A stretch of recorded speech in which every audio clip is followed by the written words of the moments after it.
The movie begins with Buster riding on his horse through the vast desert. He holds a guitar in his hands while he plays and sings. All of a sudden, he stops and looks at an invisible audience, informing them that his singing eases his mind, as it does his horse, Dan. He then establishes himself as a man who is known by many names, a self-satisfied man with an ego. As Buster croons his way through the desert, he arrives at a saloon. He makes no haste to walk up straight to the man at the counter and order whiskey. Buster, however, is informed by the bartender that whiskey is illegal, as it's a dry county. Though the other customers are having whiskey, the man justifies that they're outlaws. Buster claims to have broken a few laws himself in his lifetime, and is not far from being an outlaw. However, he doesn't look the part, and one of the customers refers to him as a tin horn. The gang of rough-looking men challenge Buster, but the unfazed man rises to the challenge. In a quick turn of events, guns fire, and only one remains victorious. Wounded and lifeless bodies scatter all over the floor, and a smug Buster walks out of the saloon, triumphantly. Buster Scruggs continues his journey and arrives at a cantina in a remote town, Frenchman's Gulch.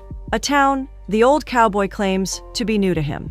Inside, the cantina is whimsical, as people are seated, laughing, and dining. The contagious giggles echoing across the room are infectious, and Buster can't help but be drawn in, as a warm smile lifts his expression. He's about to make his way inside when he's halted by a man at the door. Buster is obliged to drop his weapons at the door, and he does that without a protest, making a light joke about feeling stripped of his guns.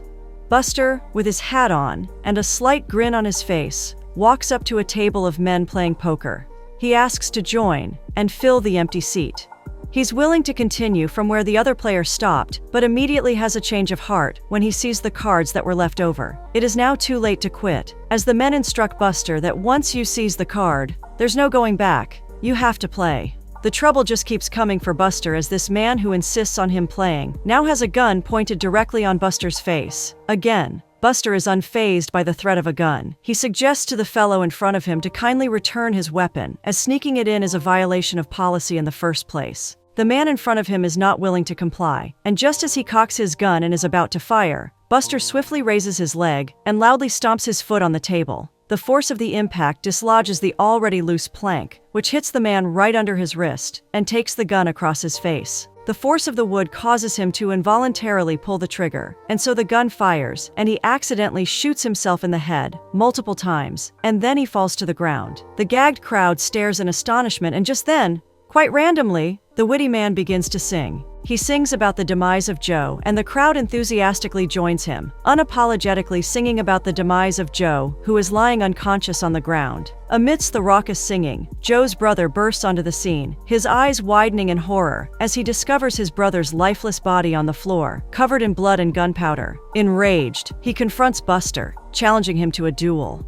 The two men face off outside, standing meters apart as the countdown begins. In a flash, Buster swiftly outdraws his opponent, shooting off 5 of his fingers. The man grunts in agony, struggling to retrieve his gun, but is unable to. Gloating, Buster mocks the man that he should have quit. With a sly smile, and claiming to have just 1 bullet left, Buster turns around and uses a mirror to reflect his shot. With Joe's brother still grunting and screaming in agony, as he is still unable to retrieve his gun, Buster strikes him with a precise and godly aim. The man falls lifeless. In the heat of the moment, there's a sense of calm, with the sound of harmonica melodies filling the air. A mysterious horseman who yields the instrument approaches Buster. The stranger acknowledges Buster's notorious reputation for singing and gunslinging, and with a hint of a smile, challenges him to a face-off.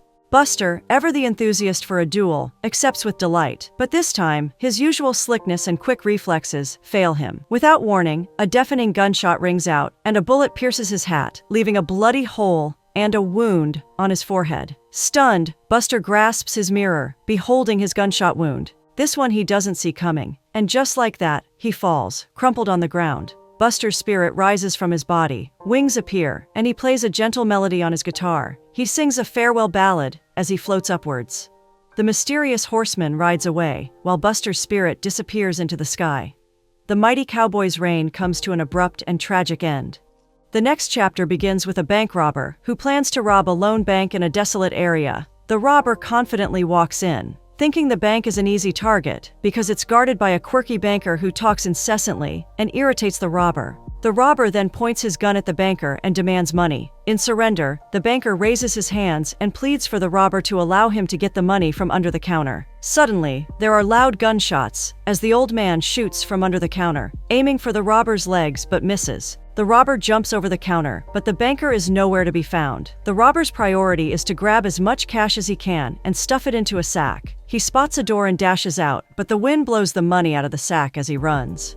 Despite this, he keeps going, fearful of what might be behind him. But his escape is short-lived, as a gunshot rings out and he's hit from behind. The robber sprints towards a nearby well, using it as cover, and frantically calls out to his horse. However, the horse remains unresponsive. Just then, a faint menacing cackle echoes from a distance, sending chills down his spine. The robber turns to see the banker charging towards him, bizarrely clad in a makeshift armor of pots and pans. The robber fires his gun, but the bullets ricochet off the improvised armor, falling harmlessly to the ground. The banker quickly closes in and strikes the robber across the face with the gun, and just then, there's a sudden blackout. The robber's eyes flicker open to find himself bound by a noose, surrounded by vigilantes on horseback. He's accused of bank robbery and sentenced to his end. With his final words, he defiantly declares that the banker is deceitful and did not fight fair. But before the sentence can be carried out, the group of men bargain and debate for possession of his horse. Just then, a group of fierce warriors ambushes the scene, slaughtering the posse and leaving the robber's fate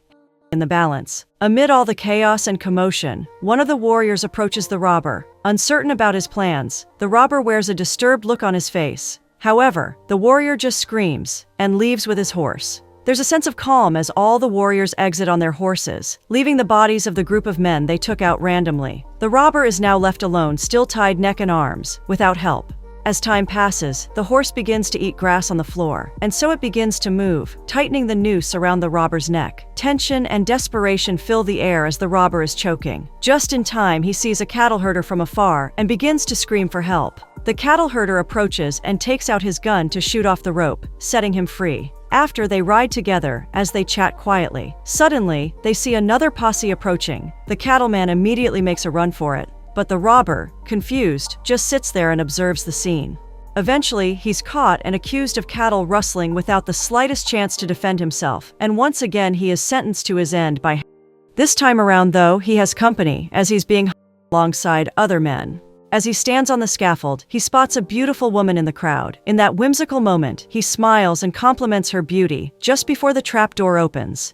His life. The next chapter opens with an aging impresario and his performer. The impresario sets up a small stage, and Harrison, a young man with no arms nor legs, delivers his poetic performance with passion and eloquence. However, the audience, unable to give back his energy, are sparse and indifferent as they watch him perform. One night after a performance, the two share a meal and then continue their journey. The duo moves from town to town, and next, they arrive in a snowy, isolated town. There, Harrison is set up to perform. Again, despite the quality of the performance, the audience is unfazed. Despite not having any limbs, impresario is Harrison's arms and legs as he carries him, feeds him, does his makeup for every show, and takes him out to ease himself. After another night's performance, Harrison is stuck in the woods, listening to impresario's drunk singing. Later, impresario carries him on his back, and they get to a motel where a woman is waiting for the old man on a bed. Impresario, who sees a motionless Harrison watching them, walks up to him and turns him around, making him face the other side of the room. After a while, when the two are done, impresario goes to turn Harrison back around. The woman asks if Harrison has had any form of intimacy, and the impresario informs her that it did happen, only once. Harrison, who relies entirely on the impresario, remains stoic and composed, continuing to perform with dedication, despite the harsh conditions and the diminishing returns. It's business as usual for the two. However, as the winter progresses, the towns become more remote, and the audiences dwindle further. From having an audience of at least 10, they begin to struggle with an audience of 3. Just then, an agitated impresario finds a large crowd of people gathered, not at his show, but at some other show that impresario curiously goes inspecting. He stealthily joins the crowd and finds out that some genius chicken that can supposedly perform arithmetic is what has drawn this large crowd of enthusiastic folks.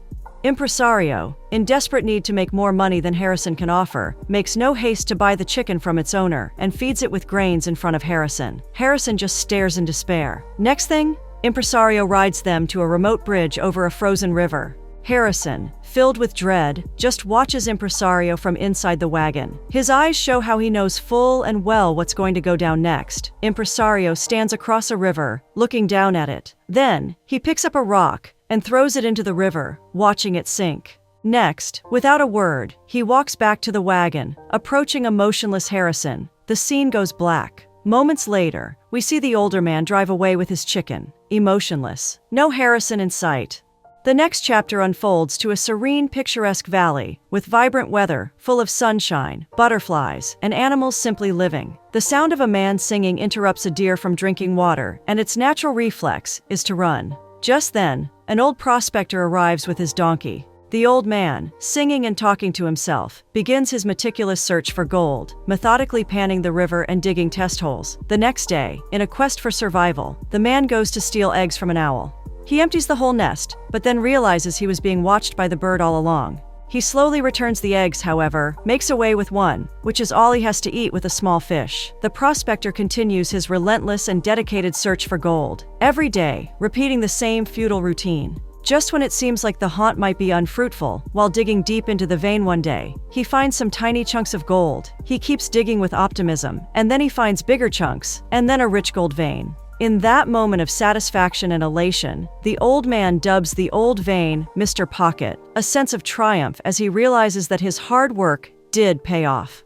In that moment of ecstasy between the prospector and his newfound gold, the atmosphere quickly shifts to that of tension and anxiety as the sound of rocks moving above draws the attention of the prospector. He feels the presence of someone. The old man immediately holds still, slowly panting. Just behind him is a man holding a gun and pointing it towards him. He takes a sharp glance at his hammer, shaking his head, and suddenly there's a loud gunshot. The old man, shot, immediately falls face down to the ground. The stranger, with his eyes fixated on the man on the floor, slowly drops his gun and sits down on the dust, watching the old man sternly, with a stick of cigarette in his mouth. The blood on the old man's shirt quickly spreads as he is still lying face down on the floor. When the young man approaches to finish the job, the prospector surprises him, managing to shoot and take him out in a struggle. Gotcha. The old man, feeling betrayed and enraged, unleashes a hail of bullets at the already deceased stranger, who shot him in the back in an attempt to steal his gold. Covered in blood, the old man runs to the river, ripping off his clothes and splashing water on his wounds. With a mix of relief and adrenaline, he exclaims that the bullet passed through him, missing vital organs. The prospector treats his wounds in the way he can, gets some rest, and is ready to take his gold back with him, not before dumping the body of the stranger in the hole he dug. He and his donkey triumphantly begin to journey out of the valley, having altered its untouched beauty. The next chapter introduces a group of people dining together while they chat. Alice and her brother Gilbert are in search of a new life as they travel west on a wagon train. While on the journey, Alice reveals to her brother that people have complained about their dogs barking.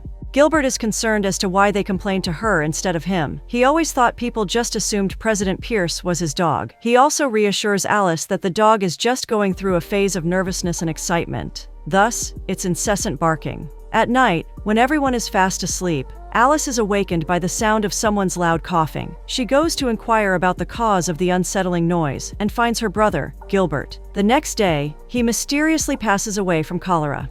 This leaves Alice in a state of mourning, shock, and dismay. She is uncertain about her future, but is offered help by the wagon train leader, Mr. Arthur, and a kind-hearted trail hand named Billy Knapp. They offer to help Alice as they know Gilbert was all the support she had, and promise to be available and offer her that support. Alice, who is still mourning, is helped by Billy Knapp. As he helps her bury Gilbert, he and Arthur still offer emotional support to the young maiden. Later that night during dinner, Alice comes bearing news. She tells Mr. Knapp that her hired boy Matt claims that her brother promised him half his wages when they get to Fort Laramie, and the other half in Willamette Valley. Half of the money being $200. Knapp thinks the wage is extravagant and ludicrous. He also sees the possibility of Matt lying about the wages in an attempt to swindle Alice, since Gilbert is no longer alive. Alice is unsure as Gilbert isn't a good businessman. More trouble for the woman, as she reveals she also cannot find any money in the wagon, as she believes Gilbert had some in his waistcoat. Knapp needs time to process the whole information she has delivered, and still believes that $400 is a lot of money. The next day, Knapp visits Alice. He lets her know of the people's complaints about the dog and is left with no other option but to take the dog away. He also reveals that he spoke to Matt and that the boy has refused to budge and is insistent on getting paid that amount. Alice appreciates his effort and help, and so she thanks him, but she is, however, left distraught by the news. The man leaves with the dog, and within minutes, there's a loud gunshot from a distance. Knapp returns to Alice and informs her of his failed attempt to shoot the dog, and how it skittered off just as he fired, but he is certain Alice won't see him again. Things progress for the worse for the maiden Alice. She visits Knapp again, bearing more troubling news. Matt is threatening to depart without her, leaving her alone with the wagon, if she doesn't affirm the payment of the money. Alice is confused. She has no money, nor any hope of the money. Knapp asks for a day from Alice to figure things out, but in the meantime, he wants her to reassure the boy that he will be getting his money. The next day, Knapp reveals to Arthur his intention to marry Alice, start farming, and build a life together in Oregon, if she accepts. Arthur has a few words to say about this information, and Knapp makes up his mind to reveal his plans to the maiden. Later, Knapp approaches Alice. He starts with a subtle suggestion of her living in Oregon. Knapp respectfully reveals his intent of taking up her brother's debt and marrying her. Alice is stunned by the sudden proposal, as she's speechless. Knapp has had a lot of time to think, especially while looking at his partner Arthur, who in his old age is sleeping on the ground, without a family. Knapp doesn't want that for himself, but instead desires a family and children to take care of him in his old age. Alice finds out from him the 1782 grant, which states that a resident in Oregon claims 320 acres and a couple 620. Marrying Knapp and moving to Oregon seems to be the only rational decision to make at the moment, especially with her current situation. However, though she has heard all Knapp has had to say, she wants her fair share of time to think. Knapp is fine with whatever amount of time she needs, as it's a life-changing decision, which shouldn't be made in haste. The next day, he finds Alice wandering around the fields. He advises that it's easy to get lost, and she shouldn't walk around too much. On the subject of his proposal, Knapp clarifies that he doesn't want to come off as hard-nosed, nor does he wish to present himself as the only alternative. They could find someone else to drive her wagon, use her oxen as payment, and get her to Oregon safe and sound. To his surprise, Alice is willing to accept his proposal. She reveals to the gentleman that, unlike her brother, he is very easy to talk to, and though she always felt anxious around Gilbert, she feels at ease with him. Knapp reckons that they would be of comfort to one another. Later, Knapp reveals to his old pal that Alice has accepted his proposal. Knapp senses Arthur's indifference to the information, so he reassures Arthur that he'd be fine without him. That night, Alice and Knapp sit by the fire, chatting on a topic, which is Arthur. Alice knows that Knapp and Arthur have been the closest of friends for the longest time, and for that reason, she feels to be breaking their bond, but the man reassures her. Alice finds so much comfort in speaking with Knapp. His wise words tend to ease her mind. Maybe he is what she needs after all. The next day, Arthur goes searching for Alice, who isn't by her cargo. He finds out that Alice heard some barking and goes out in search of the cause of the noise. Alice once again has wandered on the distant hill. He finds her with her dog on a horse, surrounded by some squirrels which she seems to be fascinated by. However, danger lurks. The two are now surrounded by Native Americans who don't reciprocate the peace Arthur offers. Arthur, experienced and stern, assesses the danger they're in. He hands a gun to Alice and instructs her to shoot her if he falls in battle, to avoid capture and a worse fate. Alice is petrified and can't process all that at once, but it's their fate now. He hides her while he faces the group of men all by himself. The men swarm in on horseback, attacking Arthur, who has nothing but his gun.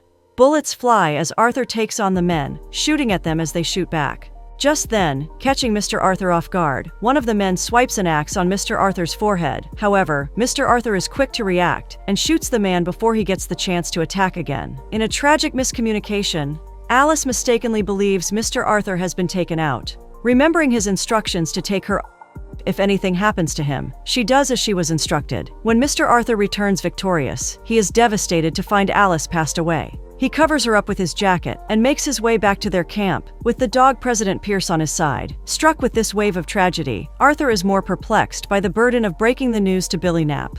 The next chapter begins with a stagecoach carrying 5 passengers, a Frenchman, Thigpen, Clarence, Mrs. Betjeman, and a taciturn fur trapper. The passengers share small talk, which quickly evolves into deeper philosophical discussions. As the journey progresses, the fur trapper shares his views on human nature, arguing that people are fundamentally solitary creatures, even when they think they are forming meaningful connections. His cynicism clashes with Mrs. Betjeman's religious convictions, leading to a heated debate. She passionately defends her belief in the sanctity of the soul and the importance of moral values, while the fur trapper's pragmatic outlook paints a bleak picture of human relationships. The Frenchman adds to the discussion with his reflections on love and passion, presenting a different perspective that contrasts with the other viewpoints. Thigpen and Clarence, meanwhile, remain enigmatic. The Frenchman stresses the poor old woman with his crazy arguments so much that she begins to have a panic attack and struggles to breathe. Although the coachman needs to stop, he refuses to halt, adhering to his strict policy.